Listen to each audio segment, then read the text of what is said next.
기적을 만드는 순종이라는 주제를 가지고 순종에는 온갖 기적들이 뒤따른다는 사실을 성경과 역대 선지자들이 보여주신 그 내용을 통해서 살펴보는 시간 갖도록 하겠습니다. 하나님의 말씀의 순종 뒤에는 온갖 기적들이 보상으로서 예비되어 있다는 사실을 우리가 노아의 역사나 아브라함의 역사나 또 기드온의 역사나 또 여호수아의 여리고성 정복의 역사나 모든 역사 가운데 낱낱이 또 찾아볼 수가 있는 굉장히 중요한 대목이 되겠습니다. 노아에게 하나님께서 방주를 예배하라 하셨을 때 노아는 하나님의 말씀을 순종하는 마음으로 그 모든 일들을 전부 결행을 했습니다. 그리고 각종 정한 짐승과 부정한 짐승도 다 방주에 태우라고 했을 때 그 역시도 다 준행을 했습니다. 그 노아의 삶 속에는 이러한 어떤 순종의 역사가 있었기에 인류에게 하나님께서 심판을 내리시는 그러한 상황 속에서도 노아와 그 가족들은 전부 구원을 받을 수 있는 존재가 되어서 성경 기록 가운데도 우리가 볼 수 있습니다. 순종은 굉장히 중요한 기적들을 많이 만들어냅니다. 우리 교회에도 좀 이런 기적 같은 일이 좀 생겼으면 좋겠다, 이런 생각을 하시는 분들은 하나님 말씀에 절대적으로 순종해야 되겠다는 이 믿음부터, 이 생각부터 먼저 가지게 된다면 노아처럼 또 아브라함처럼 또 여호수아처럼 또 기드온처럼 우리가 성경을 바라보면서 정말 놀라운 어떤 기적의 역사를 얼마나 많이 발견합니까? 로마서 15장의 말씀을 보시면 지난날의 이와 같은 성경 속 역사들은 우리의 교훈을 위해서 전부 기록했다고 이렇게 알려주고 계십니다. 또 성경은 하나님의 의로우신 그 뜻을 교육하기에 유익한 말씀이 전부 담겨 있는 것이다 이렇게 알려주고 있습니다. 그럼 노아의 역사를 하나님께서 왜 성경에 기록해 놓으셨고, 아브라함의 역사를 왜 기록해 놓으셨고, 여호수아의 여리고 정복기의 역사를 왜 기록했으며 기드온의 역사를 왜 기록했을까요?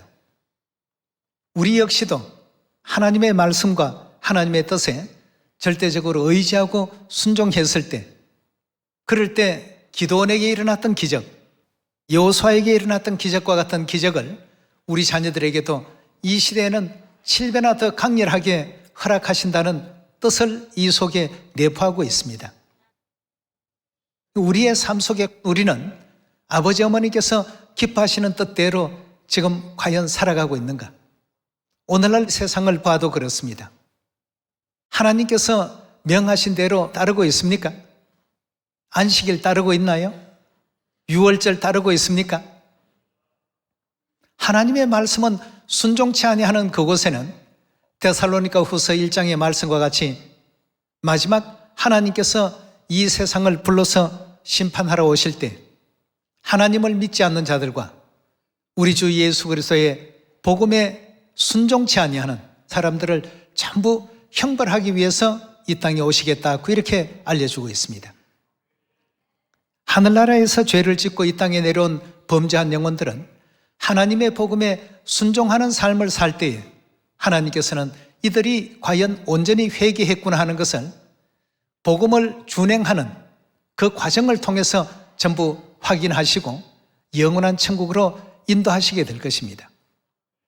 그래서 기적은 순종하는 이와 같은 역사에서 일어나지 순종의 역사가 아닌 곳에서 찾기가 어렵습니다. 오늘 요한계시록 14장을 먼저 열어보도록 하겠습니다. 요한계시록 14장 4절의 말씀 함께 보시겠습니다.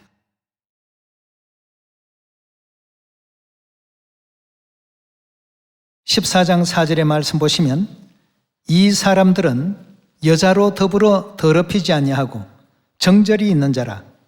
어린 양이, 어린 양 하면 예수님이시죠. 어린 양이 어디로 인도하든지 따라가는 자며, 어디로 인도하든지 하는 것은 어린 양의 명하신 그 일을 또 그 길을 자기 고집과 자기의 어떤 생각을 넣어서 분별하거나 판단하는 것이 아니라 오직 모든 판단과 생각을 하나님 판단에 맡기는 것이죠. 어디로 인도하든지 따라가는 자며 사람 가운데 구속을 받아 처음 익은 열매로 사람 가운데 뭘 받는 사람이라고요? 구속, 즉 구원을 받은 사람들입니다. 구원을 받은 사람들은 어린 양이 어디로 인도하든지 따라가는 특성이 있습니다. 어린 양이 어디로 인도하든지 따라가는 자며 사람 가운데 구속을 받아 처음 익은 열매로 하나님과 어린 양에게 속한 자들이라고 이렇게 성경은 알려주고 있습니다. 자, 어디로 인도하든지 따라간다라고 하는 것은 나는 이쪽으로 가고 싶은데 어린 양께서는 이쪽으로 인도하신다면 어떻게 해야 되겠습니까? 어린 양의 그 길을 따라가야 되겠죠.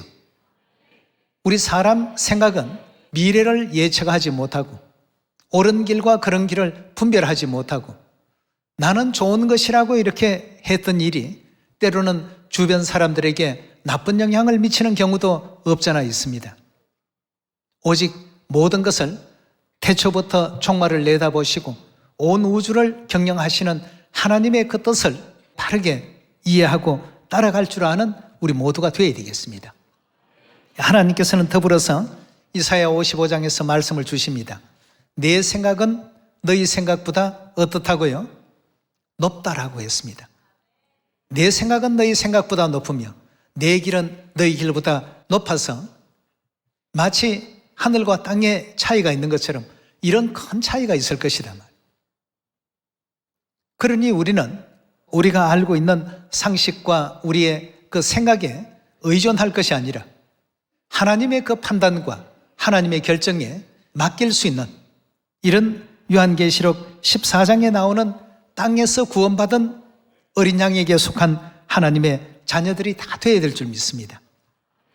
자, 그 반대의 경우에 있는 사람들에 대해서 하나님께서는 어떻게 알려주시는지 로마서 2장 5절의 말씀 함께 보겠습니다.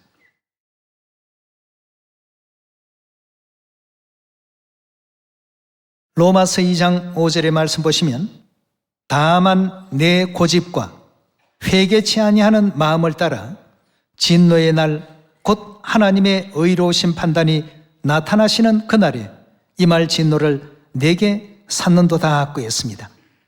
자, 고집과 회개하지 않는 마음, 이건 다시 말해서 순종하지 않는 마음이 되겠습니다. 하나님은 항상 우리를 의의 길로 걷도록 인도하시는데 우리의 성정이 올바르지 못해서 항상 자신의 고집대로만, 자신의 어떤 그 주관도 때로는 참 필요할 때가 있겠습니다만, 그러나 하나님의 뜻에 우리 시온의 모든 자녀들이 하나가 되고 또 시온의 모든 자녀들이 내 불편함을 양보를 하고 그 일에 같이 이제 합류가 되는 것, 이것을 우리 그리스도께서는 나는 머리요 너희는 지체니 이렇게 말씀하신 바로 한 몸이 되는 이와 같은 원리를 설명을 주신 것 아니겠습니까? 5절의 말씀 다시 보겠습니다. 다만 내 고집과 회개치 않는 마음을 따라 진노의 날 곧 하나님의 의로우신 판단이 나타나는 그날에 임할 진노를 내게 샀는도다. 하나님께서 각 사람에게 그 행하신 대로 보응하신다고 했습니다. 고집과 회개치 않는 마음으로 이 복음길을 걸어가는 사람, 또 어린 양이 어디로 인도하든지 그 길을 순종하는 마음으로 따라가는 사람, 이 두 부류가 틀림없이 나올 수가 있습니다. 그렇다면 우리는 어린 양이 어디로 인도하든지 따르는 하늘의 자녀들이 다 되셔야 되지 않겠습니까? 우리 지난날 성경의 모든 그 역사적인 교훈을 바라보게 될 때 여호수아가 여리고를 정복할 때에도 여호수아는 자기 고집대로 모든 일을 처리하지 아니하고 하나님께서 일러주신 그 전략대로 여리고 정복을 진행했던 것입니다. 하나님께서 어떤 분부의 말씀을 주셨는지 잘 아시죠? 매일 하루에 한 바퀴씩 돌고 7일째는 7바퀴를 돌고 모든 백성이 함께 외치라. 그러면 그 성이 무너질 것이라고 이렇게 일러주셨습니다. 여호수아는 거기에 자기의 생각을 함께 있는 보좌관들과 더불어서 뭔가 연구하고 여리고 성을 정복하기 위한 전략을 짠 것이 아닙니다. 하나님의 말씀에 순종하는 이 삶을 그대로 진행했을 때 하나님께서는 정말 뜻밖의 놀라운 기적 같은 역사를 일으켜 주셨습니다. 우리 그 장면을 여호수아서 6장에서 확인해 보도록 하겠습니다. 여호수아서 6장 1절입니다.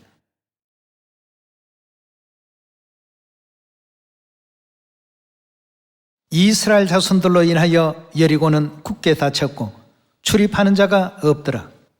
여호와께서 여호수아에게 이르시되 보라, 내가 여리고와 그 왕과 용사들을 내 손에 붙였으니 너희 모든 군사는 성을 둘러 성 주위를 매일 한 번씩 돌되 엿새 동안 그리하라. 제사장 7은 7 양각 나팔을 잡고 언약궤 앞에 행할 것이요 제7일에는 성을 7번 돌며 제사장들은 나팔을 불 것이며 제사장들이 양각 나팔을 길게 울려 불어서 그 나팔 소리가 너희에게 들릴 때에 백성은 다 큰 소리로 외쳐 부를 것이라. 그리하면 그 성벽이 어떻게 된다고요? 무너져 내릴 것이다 고 했습니다. 이스라엘 백성들이 가나안 땅 첫 지경인 여리고에 당도했을 때 제일 큰 관문이 여리고 성 정복이었습니다. 그런데 하나님께서 일러주신 그대로 여호수아는 순종으로 따랐습니다.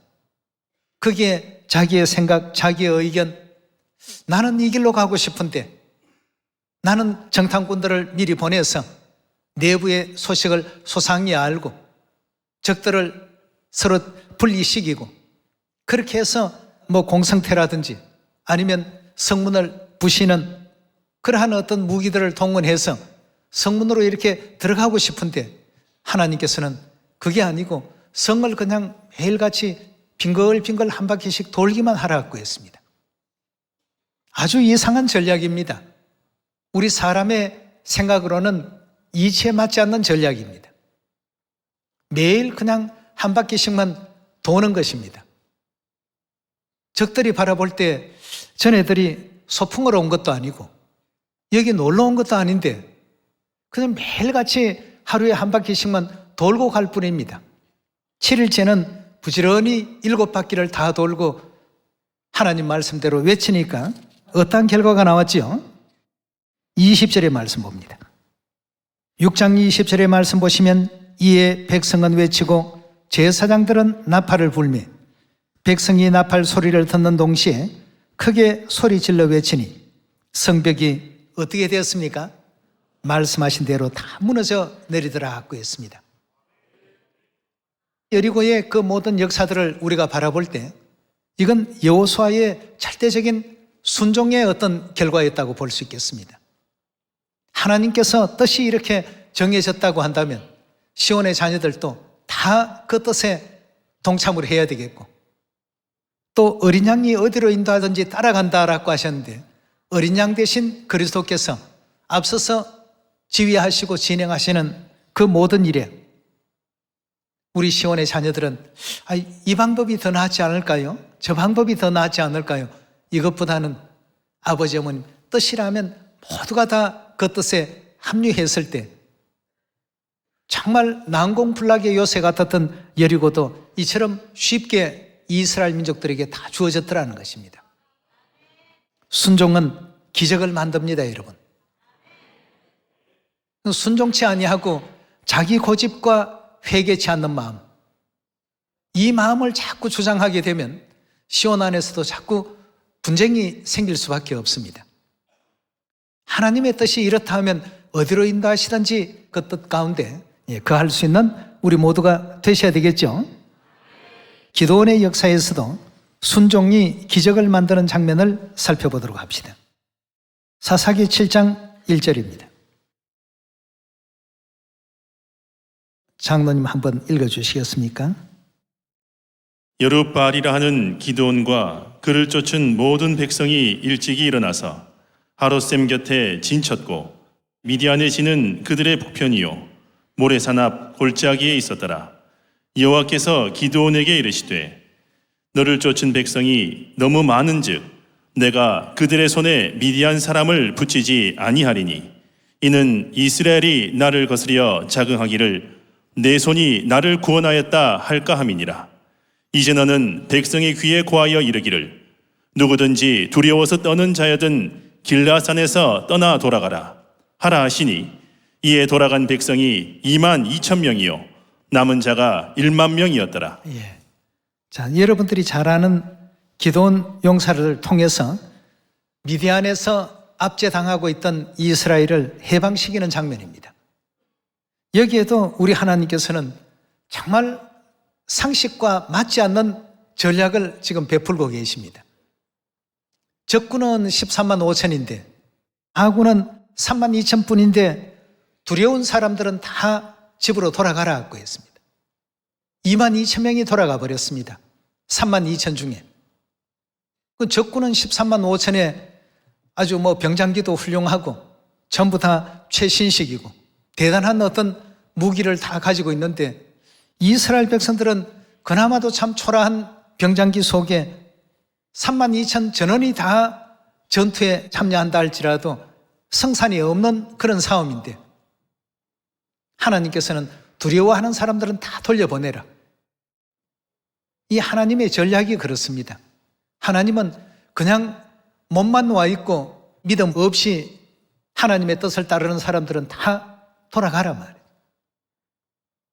정말 참 하나님만 의지하고 하나님께로 향한 절대적인 믿음을 가진 사람들을 선발하고 계십니다.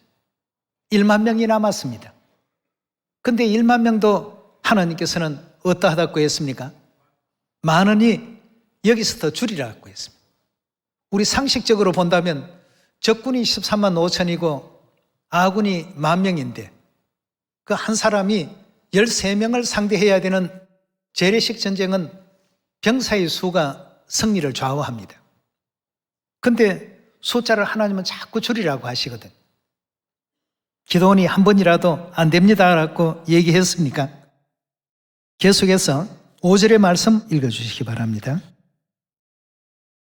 이에 백성을 인도하여 물가에 내려가매 여호와께서 기드온에게 이르시되 무릇 개이 핥는 것 같이 그 혀로 물을 핥는 자는 너는 따로 세우고 또 무릎을 꿇고 마시는 자도 그같이 하라 하시더니 손으로 움켜 입에 대고 핥는 자의 수는 300명이요 그 외의 백성은 다 무릎을 꿇고 마신지라. 여호와께서 기드온에게 이르시되 내가 이 물을 핥아먹는 300명으로 너희를 구원하며 미디안 사람을 내 손에 붙이리니 남은 백성은 각각 그 처소로 돌아갈 것이니라 하시니. 이제 결국 남은 숫자가 300명입니다. 300명으로 13만 5천을 대적하게 했습니다. 기드온이 하나님 이 숫자 자꾸 줄이면 우리가 이길 확률이 자꾸 떨어집니다 하고 이렇게 얘기했습니까? 모든 것을 다 하나님께 의탁하고 의지하고 하나님께서 하라신 대로 순종의 그 모든 시간을 보냈습니다. 자, 이렇게 하고 보니까 놀라운 기적이 벌어지기 시작했습니다. 15절로 넘어가 보겠습니다. 한번 읽어주십시오.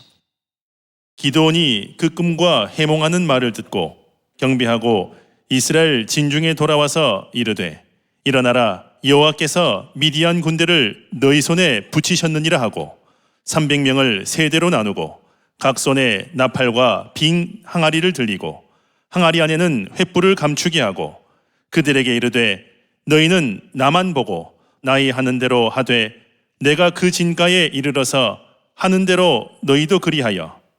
19절로 넘어갑니다. 기돈과 그들을 쫓은 100명이 이경 초에 진가에 이른즉 번병이 체번할 때라. 나팔을 불며 손에 가졌던 항아리를 부수니라.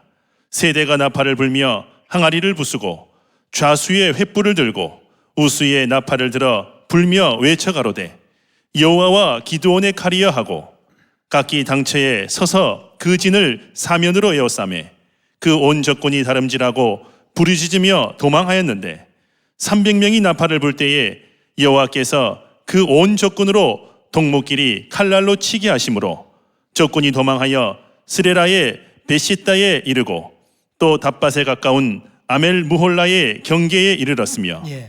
서로 이렇게 쳐서 모두가 전멸의 어떤 위기에 놓이게 하셨습니다. 하나님께서 미디안의 압제를 당하던 이스라엘 백성들을 다 구원하시고 건져내신 이 장면 속에서도 그 중간 매개 역할을 했던 기드온에, 또 여리고를 정복할 때는 중간 매개 역할을 했던 여호수아가 절대적인 어떤 역할을 했습니까? 순종으로서 하나님의 그 모든 뜻을 그대로 반영했고 그대로 진행하고 보니까 틀림없이 놀라운 기적 같은 일들이 벌어졌습니다. 300명으로 13만 5천을 물리친다. 이건 현대전에서도 좀 어려운 일입니다. 그런데 옛날 재래식 전쟁에서 300명을 가지고 13만 5천을 이겼다. 전쟁 역사에 아마 이런 역사 찾아보기가 어려울 것입니다. 하나님의 그 말씀에 대한 순종의 결과는 언제나 우리에게 기적과 같은 그런 결과를 가져다 준다는 것 꼭 명심하시고, 마가의 다락방이면 마가의 다락방 같은 곳에서 처한 어떤 위치에서 최선을 다해서 하나님 뜻에 순종하고 서로 연합하라, 화합하라, 누가 말씀하신 겁니까? 오늘날 이 시대에 우리를 불러주신 아버지 어머니의 당부의 말씀이요, 그렇게 하면 연합하면 잘 됩니다 하고 수없이 방향을 알려주어도 연합보다는 내 개인의 독창적인 어떤 그 생각이, 좋게 표현하면 독창적인 생각이고 성경대로의 표현으로 보면 내 고집과 회개치 않는 마음 때문에 문제가 일어납니다. 항상 하나님 말씀 안에 우리 모두가 어찌해야 됩니까? 연합하고 화합하고 복음에 도움이 된다면 내가 좀 하고 싶은 일이지만 낯서고 싶더라도 좀 양보하고 새 성도들을 또 먼저 기회를 주고 배려하고, 이런 어떤 그 내용 안에서 우리 복음은 사마리아 땅끝까지 놀라운 어떤 기적의 역사를 반드시 이루어낼 수 있습니다. 그래서 아버지 어머님 주신 말씀대로만 우리가 그 매개체 역할을 순종으로서 잘 이루어내셔야 됩니다.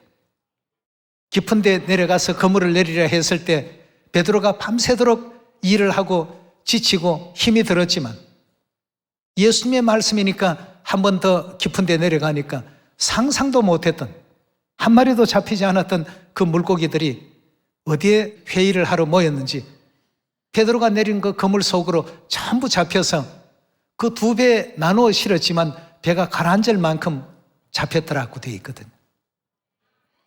이런 어떤 기적을 보려면 반드시 하나님 말씀 어디로 인도하든지 따라갈 줄 아는 이 믿음을 모두가 소유해야 되겠습니다. 여호수아에게만 내려진 기적이 아닙니다. 여호수아에게 그런 기적을 허락하신 하나님께서 오늘날 이 시대 우리에게 사마리아 땅끝까지 복음을 전파하신 이 사명 속에서도 그 기적을 반드시 일으켜 주십니다.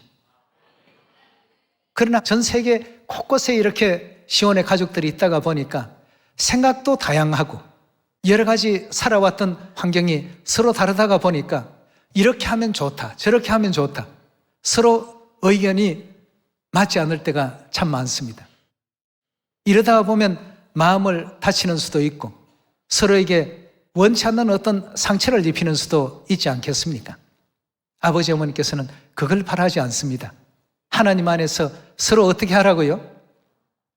서로 사랑하라. 사랑을 하나님께서는 몇 가지로 분류를 했습니다. 사랑은 언제나 오래 참는다. 사랑은 언제나 온유하다. 사랑은 남을 투기하지 않는다. 사랑은 자기 자랑을 하지 않는다. 고린도전서 13장에서 하나님께서는 하나님의 바라시는 그 사랑에 대한 부분들을 정말 참 조목조목 다 정해 놓으셨습니다. 그 사랑으로 전부 연합이 되어야 됩니다. 서로 응원하고 격려하고 지쳐있는 식구에게 힘을 주고, 이렇게 해서 아버지 어머니께서 사마리아 땅끝까지 이 복음을 빨리 전파하고 완성시켜서 영원한 천국 우리 고향 어서 돌아가자 라고 하신 그 모든 그 뜻에 순종하고 그 길을 따라갈 줄 아는 우리가 되어야 되겠습니다. 여호수아에게는 매일 성을 돌고 마지막 7일째는 7바퀴를 돌고 모든 백성이 외치라고 이렇게 명령을 주셨고, 기드온에게는 숫자를 줄여서 300명을 데리고 가서 적을 물리치라고 하셨을 때 기드온은 정말 자기 생각에는 300명 가지고 13만 5천 이긴다는 것, 이건 꿈에도 상상할 수 없는 일입니다. 그러나 하나님의 말씀이기 때문에 그 말씀에 절대적으로 순종으로서 진행하고 보니까 상상치 않았던 일들이 벌어졌습니다. 적들이 캄캄한 어두움 속에서 아군인지 적군인지 분별을 못하고 서로가 적으로 오인해서 서로를 치는 놀라운 기적 같은 일들이 벌어지게 된 것입니다. 하나님의 생각은 언제나 우리보다 수백 배, 수천 배 가히 비교할 수 없는 그런 차원에서 우리를 또 이끌어 가신다는 것을 꼭 명심하셔서 이게 이렇게 하면 더 좋을 것인데 이게 더 나을 것 같은데 이럴 것이 아니고 하나님의 의견이다 이렇게 여기셔서 때로는 이쪽으로 가고 싶더라도 양보를 하고 시온의 가족들과 다 같이 같은 길을 동행하는 것이 아버지 바라시고 어머니 바라시는 연합이요 또 화합의 길 아니겠습니까? 예, 그리 할 줄 아는 우리가 또 다 되도록 합시다. 마가복음 16장 찾아봅시다. 마가복음 16장 15절입니다. 한번 읽어주시기 바랍니다. 또 가라사대 너희는 온 천하에 다니며 만민에게 복음을 전파하라. 믿고 세례적 침례를 받는 사람은 구원을 얻을 것이요 믿지 않는 사람은 정죄를 받으리라. 예, 감사합니다. 마가복음 16장 15절에 하나님께서 여호수아에게 내리신 분부, 기드온에게 내리신 분부처럼 우리에게도 이 분부를 나르셨습니다. 천하 만민들에게 이 복음을 다 전파하라는 것이 하나님께서 내려주신 분부입니다. 이사야 41장의 말씀 속에 보면 내가 너를 도와주겠다. 끝까지 너희와 함께 할 것이다. 조금도 두려워하지 말라. 이 복음 길을 걸어가는 데 있어서 이것이 두렵고 저것이 두려우면 안 된단 말이에요. 하나님께서 함께 하시는 일인데 왜 거기에 두려움이 있느냐 말이에요. 하나님을 믿어라. 나를 믿어라. 내가 이루어가는 그 기적의 역사를 너는 실천하면서 그 결과를 지켜만 보라 말이죠. 만민에게 가서 복음을 전하고 그 뒤의 역사는 다 내게 맡기라 말이에요. 이렇게 되면 복음 완성과 더불어서 영원한 천국을 바로 이렇게 만날 수 있는 놀라운 어떤 역사가 우리에게 틀림없이 있게 될 것입니다. 예, 내 고집, 회개치 않는 이런 마음을 앞세우기보다는 하나님의 뜻에 항상 함께하고 하나님의 뜻에 모두가 또 하나 되어서 아버지 이끄시고 어머니 이끄시는 영원한 천국 고향 넉넉히 돌아갈 수 있는 여러분들이 다 되시기를 부탁드리면서 말씀 이것으로 마치도록 하겠습니다. 감사합니다.